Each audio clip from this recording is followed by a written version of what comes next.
everyone, Eric Watson here, freelance writer, player of games, writer of boards, recorder of videos, and tabletop role-playing aficionado. Welcome to the Monday edition of bi-weekly behind-the-scenes DM-only live stream Crafting the Deep, which I build, write, and prepare for our next session of Call from the Deep. If you are playing characters Gottwald, Max, Savra, Twirl, this is not the right day or stream for you, but for the rest of you, welcome. Of course, there will be spoilers. We stream our D&D sessions live on YouTube every Friday. You can join our official Discord server with invite link in the description below. If you'd like to support the channel, please check out patreon.com/RogueWatson. For our campaign, we use Roll20. For streaming, I use OBS Studio. Look at this battlefield, this war we have wrought. I think it was pretty successful. I'm very glad we made the balance adjustments that we did. And we'll probably have to make some more balance adjustments in this crafting stream because we're going to be down a player again this week. Unfortunately, May has proven to be a busy month for my group. A lot of trips and stuff going on. And assuming we still only have the one player gone this week, we will be going forward with D&D, but we will be down a Mac. And Mac is a very big hole in this party because he can tank. He can do, I think, definitely the most DPS. He's got a summon that can tank. He's just kind of is a huge part of the team. So, and unfortunately, this was going to be literally the session where he was going to meet Master Sliver and have a fun/funny little reunion with the one like named NPC I threw in there to give them motivation to come here in the first place. Whoops. I don't know if there's any good way for me to get around that because this is like their last stop. The only thing I do is like, I don't know, but I don't want them to explore anymore at level 1. I don't know. I don't have a good plan for that, basically. I try to adapt whatever the players are doing, but when a player's out, sometimes it kind of throws a bit of a problem in there. And there have been times where a player has been out and I've known ahead of time and I do change my plans or focus on something else and put their thing in a different spot, but I really don't think I can do that here. I've kind of written myself out because we don't have much left. Because right now the party is probably going to be able to get away with maybe a short rest, although I'm not even sure what they're going to accomplish with this short rest because I don't think they have very many hit dice to heal. I don't think Gottwald has any, for example. I guess technically Twirl could get some spell slots back. I think Savra's got to be completely out at this point. Let's check the spell slots. That's always a good thing. She still has all 7 hit dice, by the way. I did finally strike her, though. She got hit by a guiding bolt at some point. Yeah, she's actually getting pretty low, finally. 2 first-level spell slots and 1 second-level spell slot. That's pretty good for this deep into this quest arc, though, to still have spell slots left. The Ranger's out. Toral's a Warlock. He's fine. In fact, he'll be able to heal up to full because he's got hit dice left. Mainly, Gottwald's hurting really badly. He's at 30% health and has no hit dice, so he'll have to rely on some potions to quaff. I guess with a short rest, he'll get second wind back. And unfortunately, Mac's going to disappear next session, who apparently had full hit points going into it. So now they do have a bunch of NPC allies, but it also gets a little awkward here because at some point I'm playing by myself too much, right? And I guess the solution would be to divvy up the NPC allies to the players.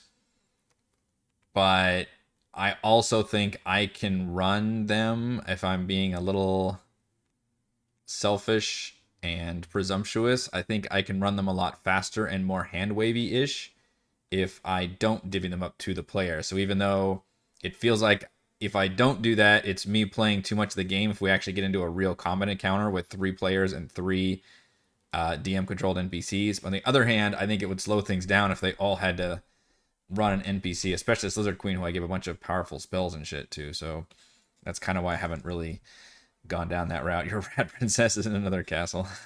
Excellent. I don't have anywhere else to put him, though, unfortunately. Prisoner says he's escaped. The party finds a wet rat, and they get back on the ship. How convenient. Yeah, it's not a good way to do it, unfortunately. Unless that's Mac's excuse. Maybe Max swam off and he found Master Sliver somewhere else, and then he shows up with Master Sliver, and then that scene was just off camera. That's just gonna have to happen, I think, rather than have Master Sliver be like, "Oh, you guys are, Mac?" Like, that's just super weird. But instead, I'll delete him off the map, and then when they make it there, Mac's already gone ahead and left to go get him. So that'll put a prompt for them to go down there. Now, we could still hit them with a patrol. At this point, oh my gosh. I really don't want to slow things down anymore, but I need to also have it be dangerous and cinematic at the end. I'm going to have to work with the players on that. Because I want to throw stuff at them, but I don't want them to just sit there and fight it. Now, I've got 3 NPCs I can use to talk to the players and be like, look, we need to start getting out of here. There's just more and more enemies coming. I think I would love to throw just a pretty simple, maybe I'll take another Sahuagin. Maybe if we just do 3 regular Sahuagin and 1 Coral Smasher, like, that should be pretty quick, right?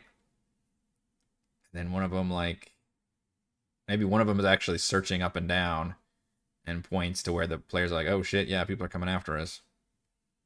Could replace one of them with a shell shark. I wonder if that'd be more interesting, just to have some different enemies. The shell shark is pretty big up there on the defense. We could do it like this: 2 regular Sahuagins, 1 Coral Smasher, and a shell shark. So the players are going down this tunnel to obviously go up the stairs. They're like, fuck this whole place. We're getting out of here. We're rescuing our people.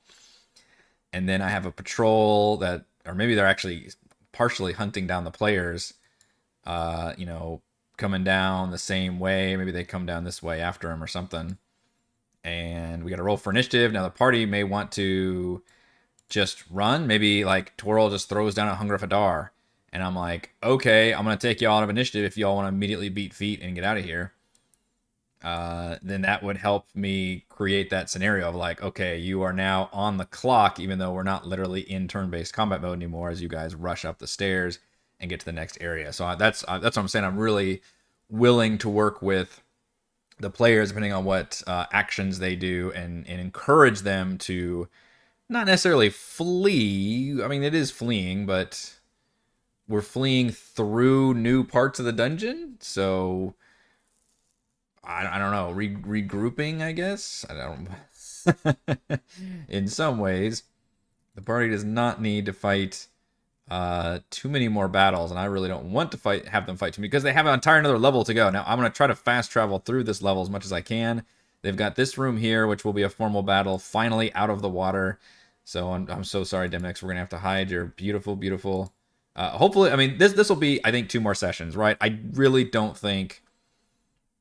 I would be shocked if we wrap up all these things next week. I have a feeling we'll probably do maybe like the final battle by the gate or something, the big cinematic thing, and then we can do the falling action at the same time. It'd actually be great timing. So we're probably looking at 2 more sessions in this quest arc, which will end up being like 8 sessions long or something, which is, boy, that's really long for one level in one area. Too long, one might say. Although I had 2 sessions before we even got to this dungeon because I had some more story setup stuff I wanted to do, kind of combine Danger at Dunwater. So let's see, what did I have initially? I only had 2 Sahuagin, a Coral Smasher, and a champion here that the party would have to fight.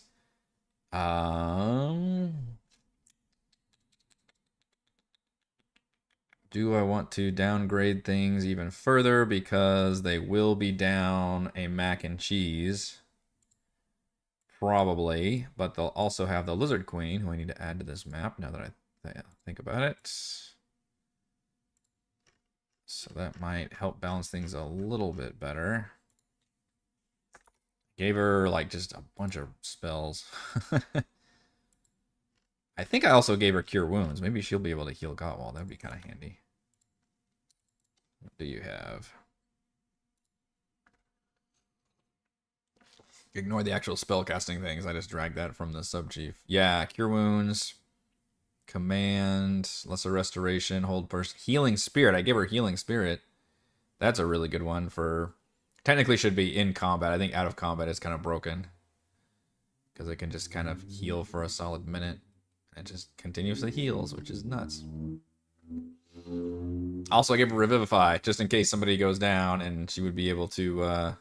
exact a toll and revive them. It's a really powerful NPC. Even though Revivify is only a 3rd level spell.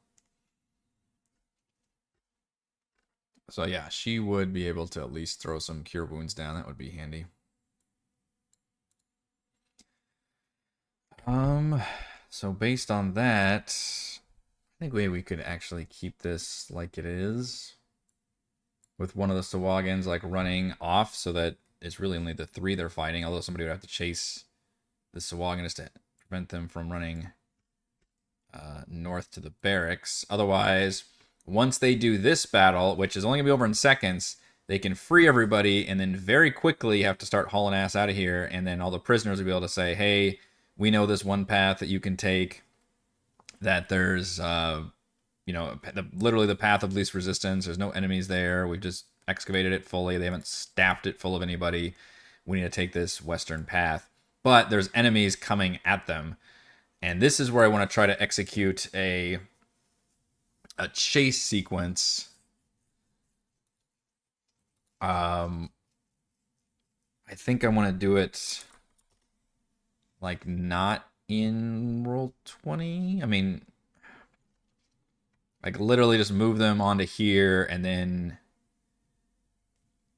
just transition into a chase sequence mode where essentially we're no longer doing combat. You're just trying to keep the distance moving forward. So essentially it's a chase sequence, but the party's being the ones that were chased.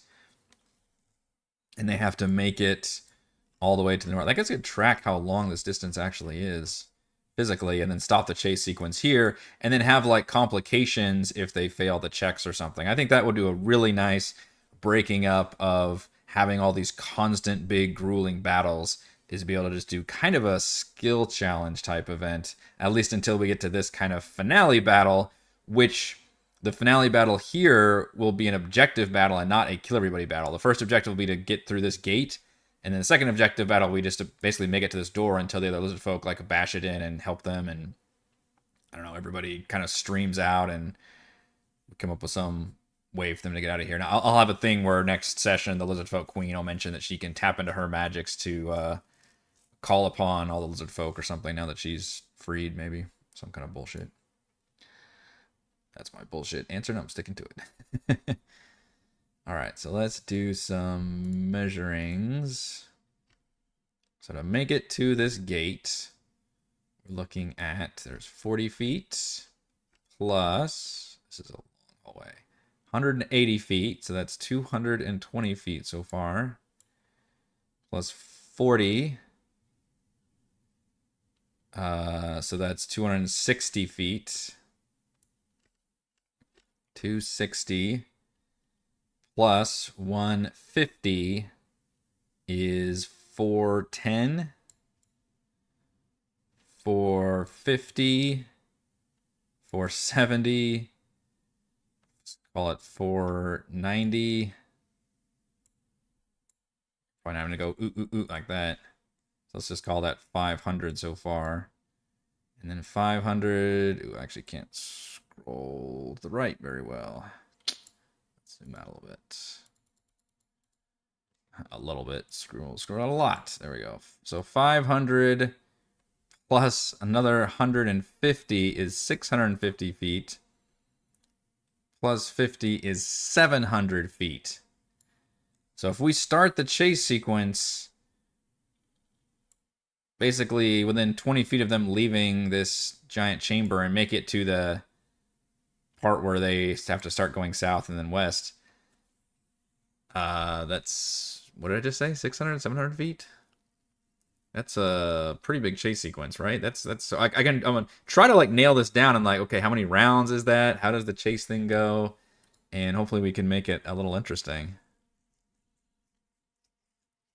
I don't know if wilderness or urban obviously is not what I'm looking for. It's not really wilderness either though. It's like a dungeon chase scene. We have a dungeon chase? I don't know if the Dungeon Master's Guide rules are super applicable here. I could do waypoints. I know. I'm an idiot when it comes to doing the measuring thing. That was a pain in the butt. Let's see. Starting distance. And the other thing is I'll have to track the starting distance. So where the players are versus where does the enemy begin. Like I would probably start the enemy at the top of the stairs, which is... oh, I see. Linger. Well, I need to actually go around, I guess.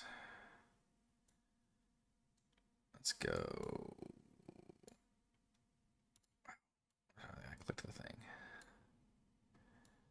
Oh, wait, if you click it again, it goes away. All right, let's try this. Shoot, you can't have more than one. All right, I thought you could do linger and have it be multiples on the screen. I guess not.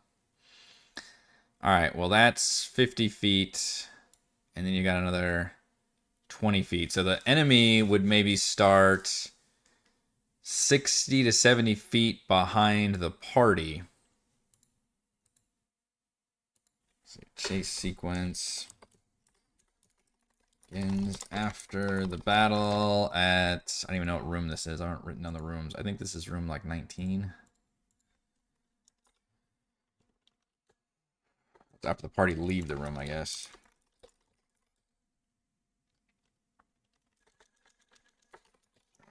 Enemy begins. We'll just say 60 feet. That's easy, right?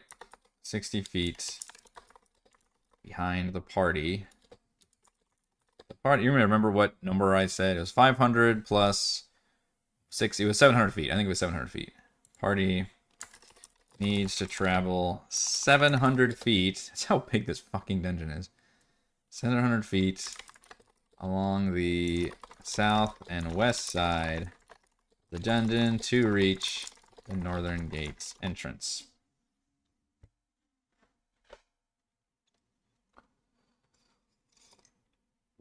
Okay. So, participants the chase to use the dash action. And we're no longer in the water. We're on land. So we can't use, and Mac's not here anyway for this, but his super speed isn't going to aid him too much. Honestly, what I think is going to happen, we're going to do that little patrol battle in the water. Then we'll do this battle here. And then we'll do this chase sequence. And then I'll probably end the session at the end of the chase sequence when they reach this area here, which would basically functionally be the finale of our dungeon, which is at the entrance. The irony. And then next time, we'll do this final big push, which will be another objective-based combat, and then that'll be the end of the quest arc, and then we'll be falling action, and then that'll be just the end of that session. So I think that's how these two next sessions are going to end up going, if I had to guess. Unless these battles end up taking even longer than I think they will. During the chase, can freely use the dash action number of times equal to 3 plus its con modifier. Each additional dash action it takes during the chase requires the creature succeed on DC 10 con check or gain a level of exhaustion. So I have to track how often everybody's going to use the dash action. God, you'd run out real quick. If you have to move 700 feet... Wait, now, I don't have to use that as gospel. I'm just saying how long is it if I really wanted to track it, like, legitimately. 700 feet. How many rounds does that take you if you're dashing every round? That's 700 divided by 60, right? So everybody's got around the same speed. That is 11.6. So it would take you 12 rounds of dashing to make it out of this dungeon.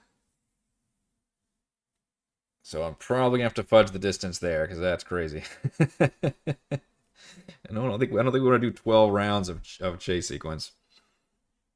I think doing like half that many would be more than enough. 3 plus the con modifier means everybody's doing between like 3 and 7 dashes before they even have to start making con checks.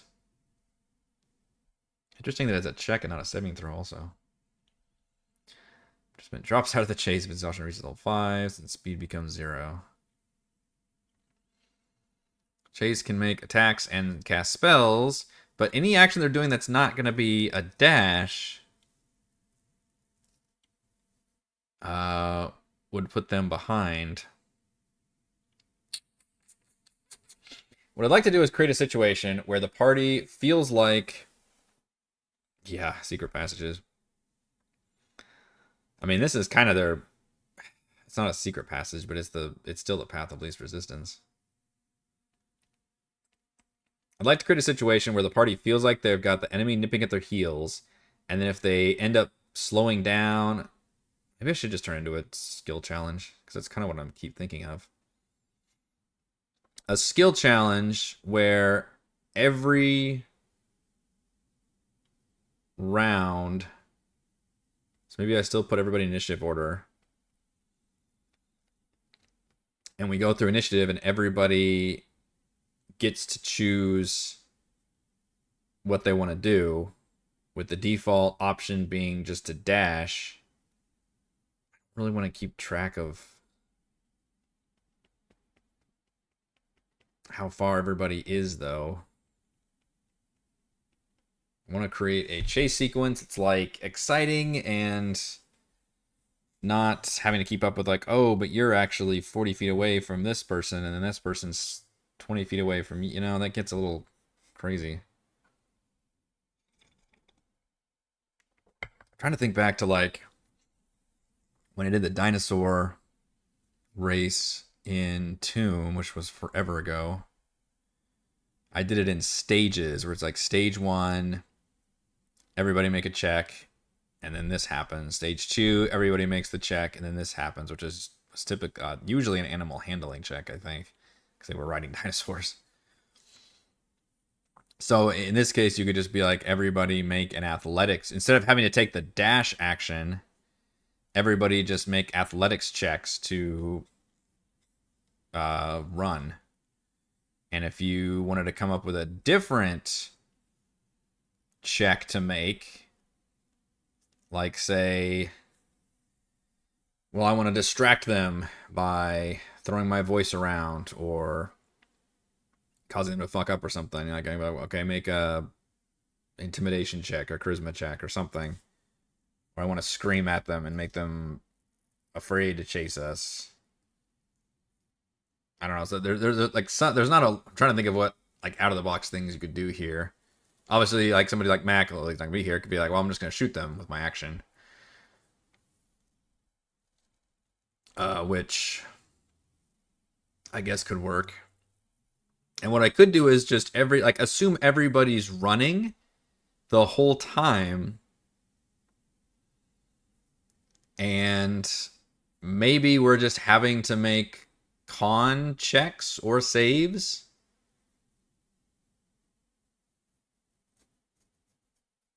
And if you fail, you get exhaustion. I'm not worried too much about throwing a lot of exhaustion at them because they're nearing the whole end of the quest arc. This is like one of the last things they have to do. So it would obviously make it really...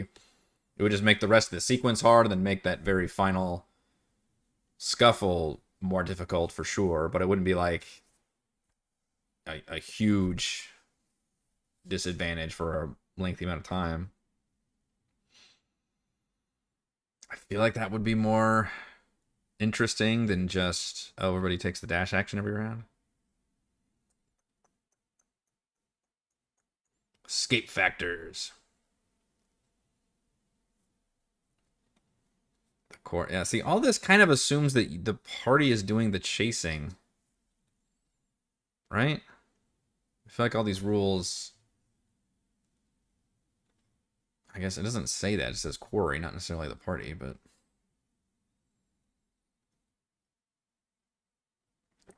Oh, and that one it says characters with their own complications shake off pursuers. Yeah, casting the web spell in a narrow alleyway, that'd be really great. And then maybe at the end of every round, a bunch of spears come hurtling at them. I don't know what other options. Maybe like a guiding bolt or two. Like what other ranged options a Sahuagin would have. And then if people fail, and maybe it's the amount of attacks they receive is proportionate to how many successes they get each round on whatever thing they're deciding to do. With the default would be probably athletics. I would think. You probably have to make an athletics check. Don't know what I should put the DC at, though. What is a DC for Sahuagin? Any of the Sahuagin have... Or yeah, the Priestess has a save, right? Do I have a Priestess up here? I do. DC 12, which is not that high. That's pretty low, but it's something they would have to hit several times. So what do we think about these rules that I'm trying to concoct? I'm not too stoked about the chase rules as is. Just everybody taking the dash action until you eventually have to start making con checks.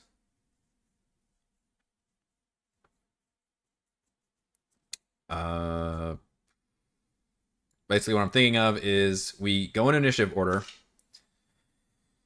and the players all, just to keep things organized, and it's a skill challenge. They all have to, it's a skill challenge, but it's just everybody has to make a skill check every round.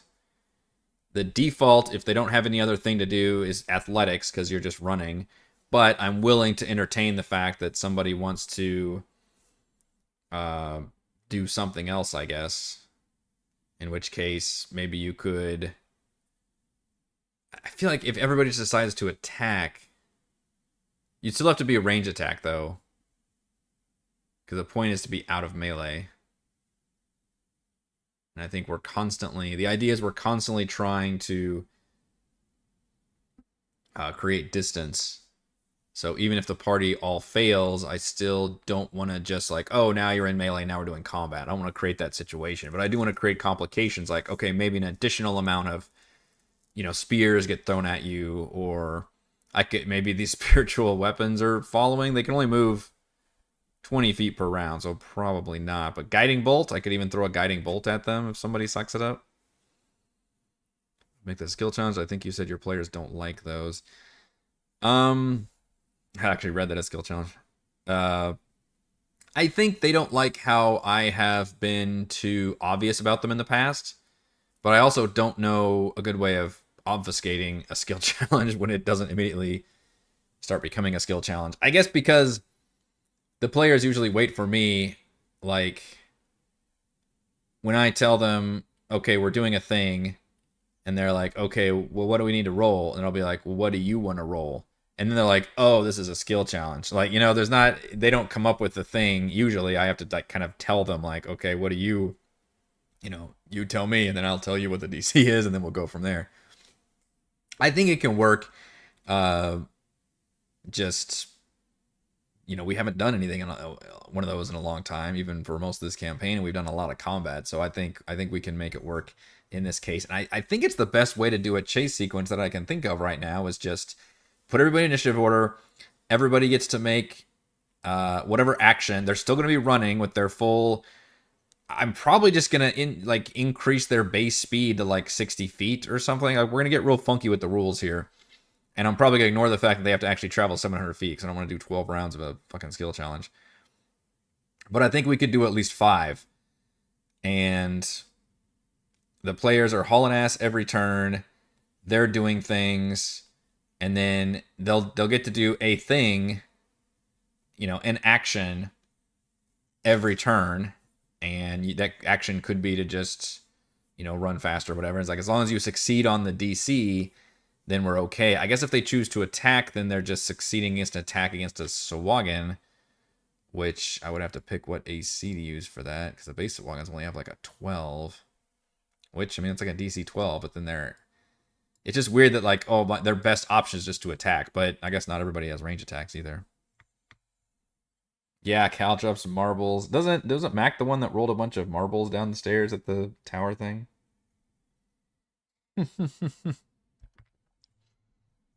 Yeah, doing shit like that, I would definitely entertain. And that would all, using an inventory item in a clever way could count as your success that round. And then what I would do is come up with some kind of calculation where like, okay, if everybody succeeds that round, then like nothing bad happens. But everybody has to still make like a con save or something because they're running. They're like literally hauling ass to get away. And then if you fail, you accrue exhaustion. Everybody's like, oh, fuck. I guess I have to be careful about that, because if I do want to go through 5 or 6 rounds, it's possible somebody could be like just passed out dead from exhaustion. I mean, it's only going to be a DC 10, right? Like, even Savra's got to have. I assume Savra's the lowest when it comes to con. And if I make it a save, that might actually give them a benefit versus a check. She's got a +1. It's the closest to 50% that we have in the group. So we could make it like, I think the Sahuagin only do 1d6 +1. The champion can do 1d6 +3. The priest has guiding bolt, so if there's a priest chasing, they can actually do 4d6 plus, or just 46, sorry. Radiant damage, which is nasty. Do I actually want to even roll attack rolls? Just assume that there's so many attacks coming at them that however many. And do I have everybody take one, or do I use token fate to randomly determine? Because that would be kind of shitty if, like, oh, this is the person that failed their save or action or whatever, but it's this other person who's being attacked. Or do I only punish those players who failed?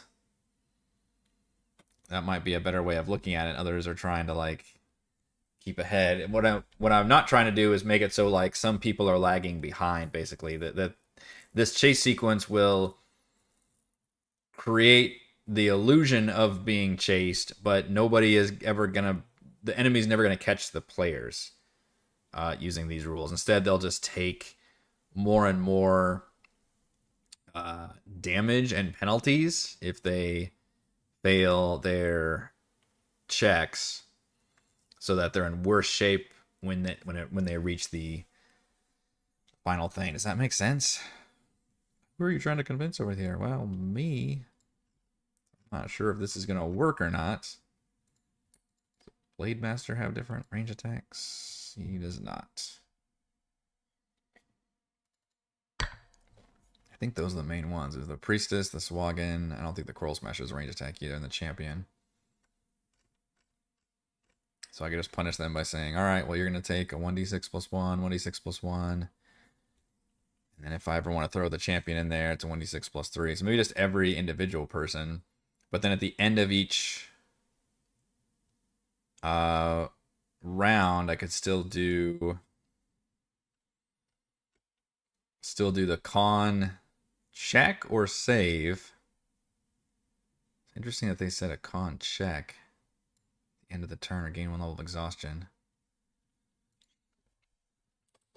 Let's see, 10 con check for exhaustion at the end of each round. And then how many rounds do we go?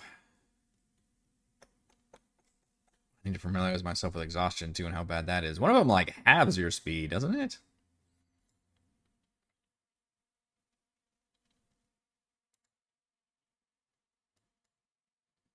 All these just open the same chase thing.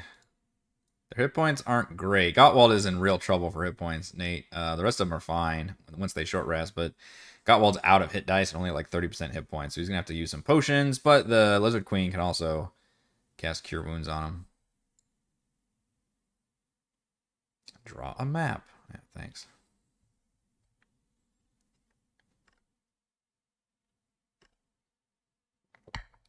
Splitting up is not something I've even thought of, although they could technically do that. Yeah, that'd be crazy. They can actually split up once they reach this point, but I'm not even going to show them, honestly, this map. I'm probably going to have them enter the chase sequence, you know, around the 600-foot mark, kind of probably double their speed in the background. They don't know how long big this dungeon is, and then have them appear, like, somewhere up here once it's done. When they round this corner, kind of respawn everybody up here, and then have their quarry, or not the quarry, their pursuers a certain amount of distance back. So if I start them like here, and if I'm saying maybe the other guys are 60 feet back, So maybe have them like back there, but also use probably a shit ton more Sahuagin because they're all coming. Make it look just absolutely insane.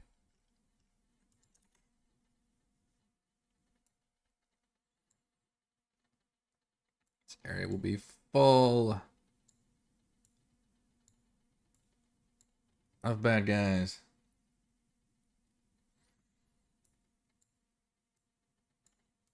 Something like that. We can even go all the way to where and see. I don't know how that much they can. I got, well, I can see like 120 feet. So I want to make it like just choke the area with. So again, they're like, oh shit, coming out of everywhere.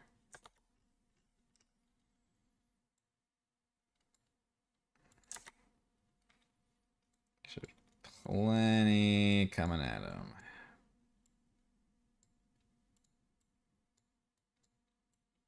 This is not supposed to be a winning battle, is the key here.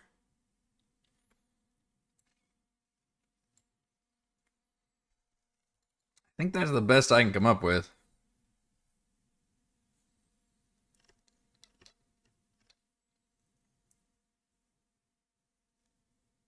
Kind of turn every... The only other thing I could do is make it so I design it like my dinosaur race thing and have like every stage have like a different scripted thing happen. But honestly, this isn't really a dynamic environment like Port Nyanzaru was. This is an empty dungeon, a bunch of empty hallways, and I'm trying to turn those empty hallways into something interesting by having it be a chase sequence. But there's nothing actually happening in these hallways. A few things I could do is like, oh, there's a rough patch up ahead where it's not quite smooth, so everybody's gonna make a deck save or trip and why whatever that penalty is or something. But I think the key will be not going on too long with this happening. But I do want to play around with the players, like constantly getting hit with stuff. And maybe it's even like, maybe every round, everybody's going to make a con check for exhaustion. And then every round, like as a layer action almost, they automatically, everybody takes like at least one spear getting thrown at them just from the amount of people chasing them. And then if they, just to keep up that tension of like, it's just constantly, or I don't know if that would be too nasty. It's only 1d6 plus 1 like every round. It's not horrible, right? But then if people start failing their checks and stuff, then it gets pretty nasty as well. But why wouldn't you just turn around and like shoot people if you were, I guess not everybody's Toro just has Eldritch Blast 120 feet. So he's like, well, as my action, I'm just going to turn around and fire off these Eldritch Blasts. I'm like, all right, well, that's probably going to succeed because you've got like a plus 10 to hit and they have a DC 12. So why would you not do that every single round? Which, I mean, that could be cool for the character. Be like, yeah, I'm going to turn around and start blasting. Versus others that might have other cool things they can do. Gottwald's going to be really, like, I'm just going to make athletics checks probably because that's what he's going to be best at doing. Yeah, I was going to look up exhaustion.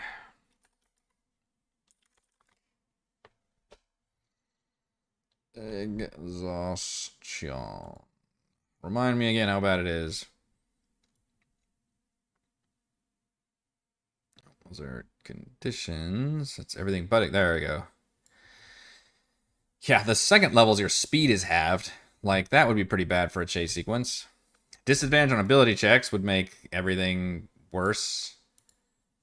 So maybe I should not do it in the first round, but maybe I should. That might be a way to do it, is like, say, okay, you've been running for like, sprinting at max speed for like, 20 seconds with all your armor, and now you're starting to feel it. So maybe I won't do it on the first round, but maybe on like the second or third round, if we're going to go like 5 or 6 rounds, then you got to start making con checks for exhaustion.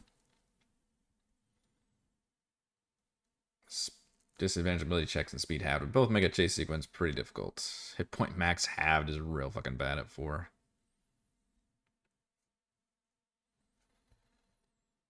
I mean, there's not even that many locations where they can make it different. That's kind of what I'm trying to do this here. I looked at these side rooms. They're just completely, utterly empty rooms. They've been cleared out. They are not really occupied by the Sahuagin. They're in the midst of the entire dungeon's being sunken further so that then they can go in and occupy them. But yeah, it's just an empty-ass dungeon. And this is kind of what I was hoping to do, is they enter in the 3rd level, they work their way up the dungeon, and then once they make it to this 1st level, you know, it's the classic moment in the heist thriller or whatever where the cover's been blown and they just have to purely run to get out of here. And that's why I'm trying to concoct this, you know, hopefully interesting chase sequence where the party feels like they're being hounded and I'm fast traveling them up through the majority of this very beautifully constructed but ultimately way too hilariously huge dungeon. And then the party can reach this area here where the gate is at. In which case I will have all the enemies start down here, and then once they enter this battle, they'll have to move quickly because I don't want to cheat too much, but this would be like an absolutely TPK amount of dudes down here. Hopefully at that point, Twirl will probably think to drop a Hunger of Hadar, and maybe that would be the equivalent of like, okay, everybody succeeds for like that round or something. Because that would be a pretty effective way of slowing the enemy down.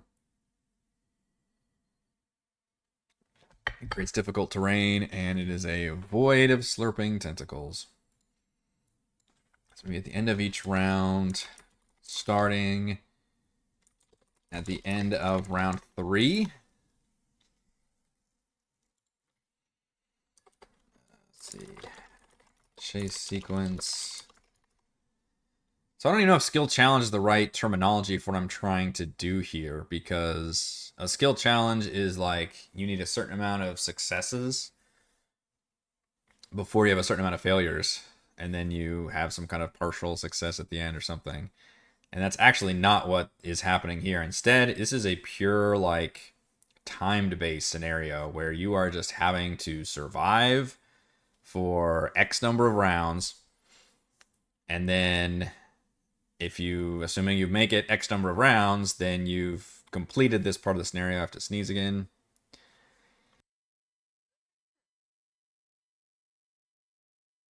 I don't know why I said again. That was my first time sneezing this stream. Not my first time sneezing today, though. I don't know what it is about allergies right now, but it's not good for me. So it's not really a skill challenge. It is a timed-based scenario. And you're trying to minimize the badness. which is every D&D adventure, I think. Our goal is to minimize the badness. D&D : minimize the badness. Exhaustion should be something that really only happens once, or something else happens, like the spears. Just where it might end up like the alligator riding Man Temple. Oh, where they like have to figure out like a puzzle sequence. Yeah, you're right. I shouldn't push the exhaustion every round. I think that's crazy. The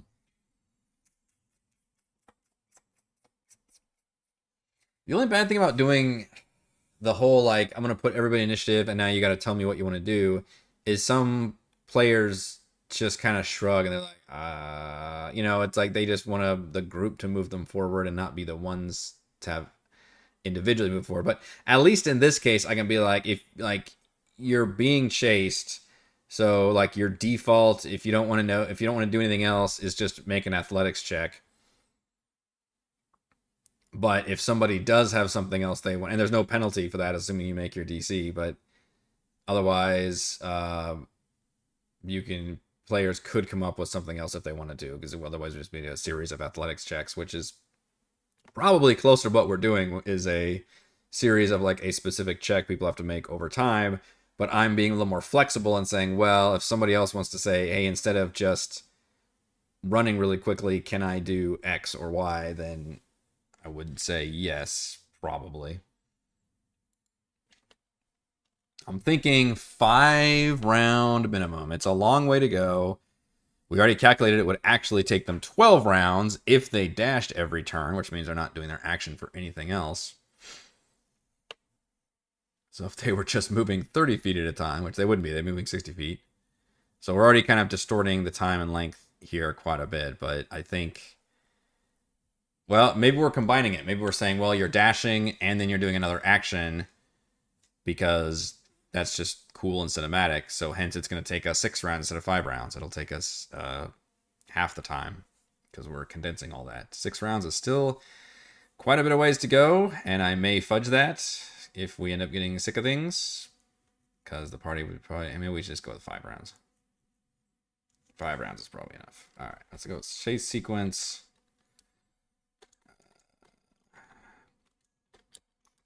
Five rounds. Every turn PC has to make an athletics. So I could also say you can do whatever action you want, and then you also have to make an athletics check. I guess that'd only be if you're responding to another complication. And then, no, that's too complicated. Let's just say athletics check is the default. He has to make an athletics check or do something else with their action. What I could do is maybe the DC for running. I was going to do a DC 12, which is probably good because if you're doing this a lot, then having it be relatively lower is probably better balanced. So DC 12. If somebody tries to attack somebody,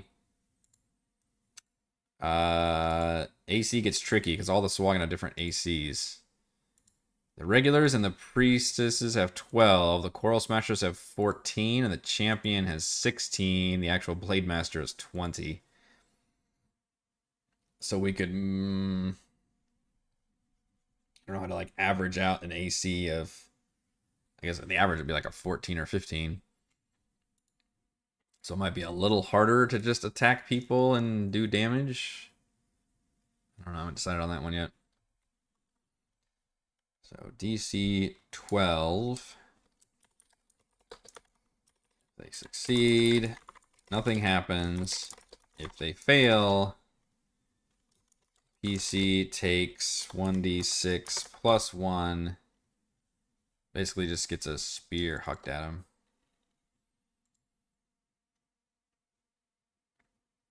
Piercing damage.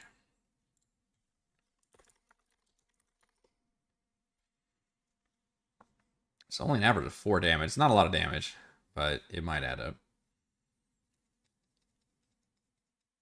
So everybody could individually suffer some damage. And then I wonder if I could do something like at the start of the round, something happens. The priests have any interesting spells besides good spiritual weapon and shit? Nope. Hold person, which I can't really throw at them, or guiding bolt, which I could.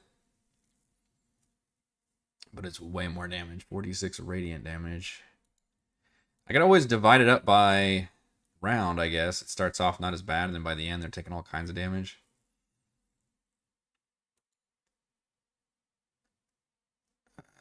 Let's see, 12. Alright, so that's...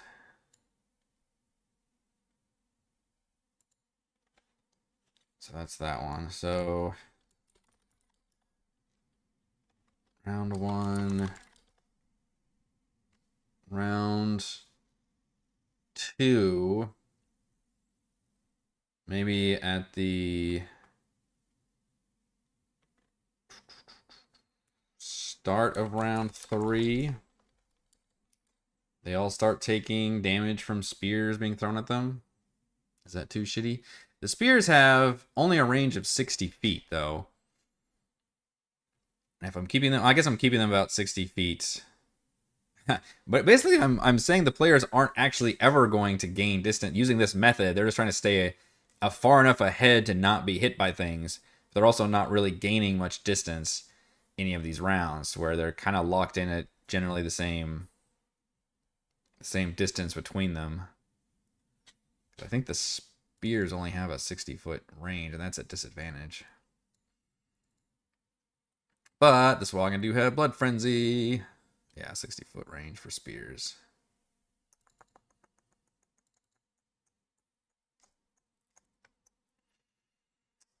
And then we can start attacking them with like maybe a Sahuagin Champion Spear comes in.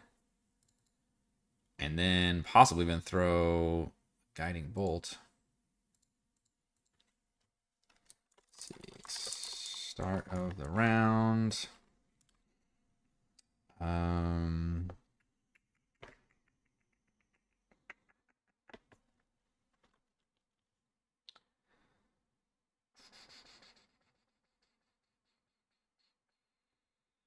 Oh, can I get away with just attacking them like that without throwing an AC at them? Maybe I'll start attacking them with actual ranged weapon attacks. Start of the round. Let's say 2 party members get attacked. Regular Sahuagin spear range, which would be not advantage or disadvantage, assuming they've got everybody's wounded from Blood Frenzy. And then end of the round.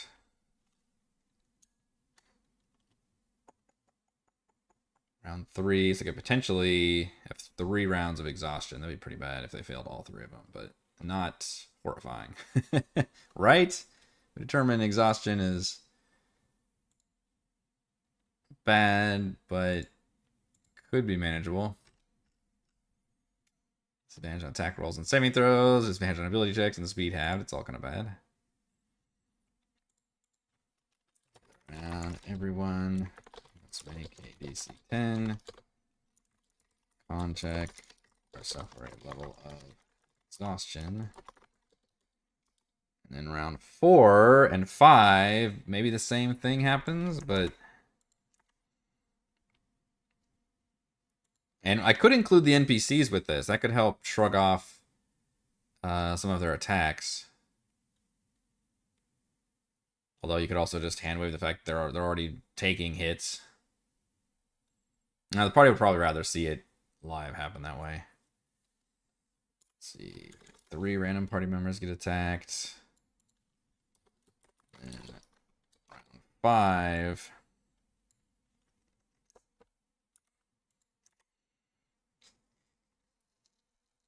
Maybe 3 get attacked. I don't know if I want to actually throw a guiding bolt at them. That seems too mean. 1 gets hit by Sahuagin champions. Or not hit, but attacked.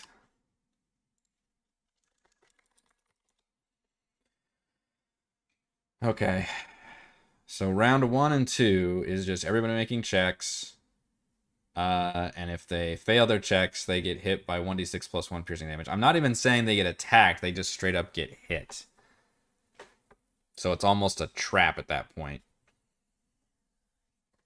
But then starting at round 3, in addition to still having to make those checks, 2 other people also get randomly attacked by the spears, but then their AC would hopefully kick in. Or do I think or do I need to only let... trigger actual attacks instead of straight up damage, to be more fair and be like, oh, every time you miss a check, that opens you up to being attacked. Party's got such good AC, and these guys have such like low things that I just don't think they'd ever be able to actually hit the party. But maybe I should leave it up to the dice. The Brave is walking to a +3 to hit, which means without their advantage of Blood Frenzy, the likes of them hitting an AC 21 Toril. Actually, Gottwald's a lot lower now, isn't he? He's got the water armor, and he's not going to be able to have time to change. So I think he's closer to like a 14. Or a 13 on AC. Okay, so it's actually a 50% chance for the Sahuagin to hit him. God, Sabra's probably a higher AC than 15. Yep, and that's without shield.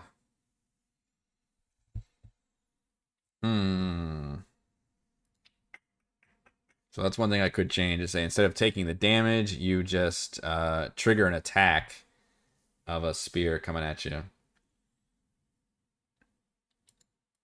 But that gives the party, I don't know if that gives the party too many chances. Like, they're already having to make a check. If they succeed, nothing bad happens. If they fail, then that just opens an attack, but then that attack could fail, and it's like, oh, well, I guess nothing bad happens, even though I didn't make my check.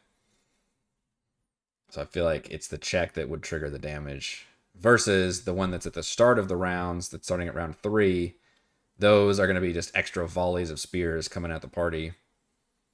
And I feel like cinematically, if you're failing your check, that means you're like tripping over things or bashing or just slowing down, and that gets you hit by a Sahuagin. But I'm keeping it range. I'm not letting there be any melee attack shenanigans going on here. Everything's going to be ranged attacks, at least from the Sahuagin side, and same thing for the party.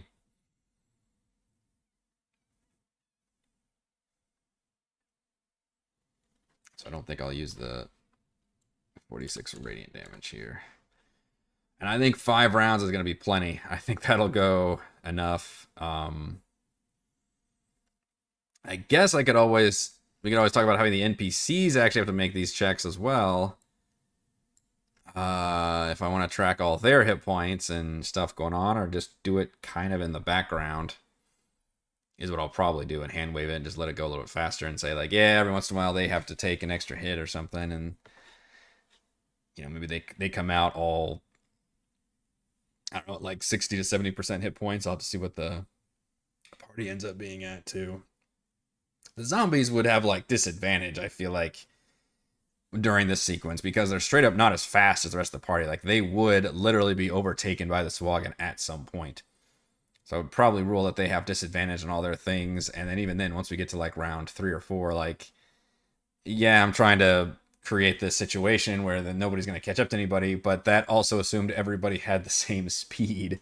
And the zombies do not. I believe they only have a speed of 20. So that would probably have to come into play at some point. And if they sacrifice the zombies, then maybe that counts as a success for like 2 people, right? Negate, the damage or something. A lot of these rules are not going to be very set in stone. It's all very loosey-goosey, and this is the biggest section that could be changed and modified live because of what the party is doing in response to that. But to me, this kind of makes the most sense for getting the players to this bottom of the area by the stairs after they do this battle, and then we really start being like, all right, you guys are being chased.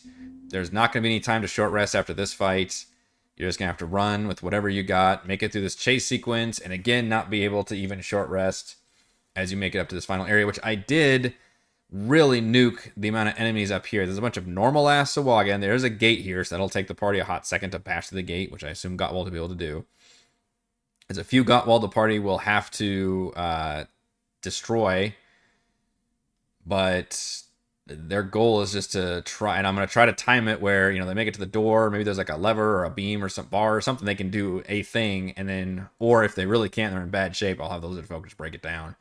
But hopefully we can make it this far. And if one of the NPCs needs to sacrifice themselves, Borges obviously being the prime candidate because he has no other quest ties going on here, then they certainly can to stem this giant wave of Sahuagin here. And I may even like delay them around mechanically or something. Honestly, I'm probably not going to run them separately. It might just be a couple of these guys will be marching forward and spilling over the side. And I'd like to kind of show off the Blade Master if I can, although he doesn't have any range attacks. He'd have to get into melee to start wrecking people with his giant freaking sword. He's got 3 attacks as Wave Cutter Blade, a +6 with an average of 12 damage, and of course he's got Blood Frenzy, so that would be pretty brutal for the players to deal with, but that would be probably the coolest thing. And I'll probably have the Queen at the start of this next session, have her be able to somehow contact Lizard Folk, and then say, okay, I'm gonna get us an escape path, and we'll come up here, and she'll basically help direct the party to get the fuck out of here. So I'm sure it will go off with flying colors. I also do not at all think we're gonna get through all of this in the next session, but I would expect us to get through probably one more minor patrol in the water, then this battle on the stairs, and then hopefully we get through this full chase sequence, because I think pacing-wise it'll work really well if we end the chase sequence right here at the portcullis. They see like the main entrance, and then we can just do kind of our finale for Sahuagin Stronghold and finally be done with this area. Hopefully. All right, I think that will do it for this Monday edition of Crafting the Deep. If you enjoy the content, as always, please check out patreon.com/Rogue Watson. Shouts to Platinum patrons Joe, Will, Thomas, Stan, Brandon, Genocider, Eclectic, Roleplay Roll, Christopher, Corey, Big Nut, John F., John L., Eric, Tyler, Nathan, Crystal, Counselor, Andrew, Delda, Reldrin, Captain 2079, Stephanie, Patrick, Jason, Ismail, Ahmet, Spuds, Sharney, David, William, Amnesiac, Warden, and Mike, and Gold patrons RPG, Papercrafts, Pretty Boy, and Yuma, Diddles, the Lounge, Sam, Jerome, Nathan, Fasica, Torta, Scott, Rufus, Karen, Jerry, Glenn, Marcus, and Mark. Thank you all very much for your support. I will see you for another crafting episode on Thursday.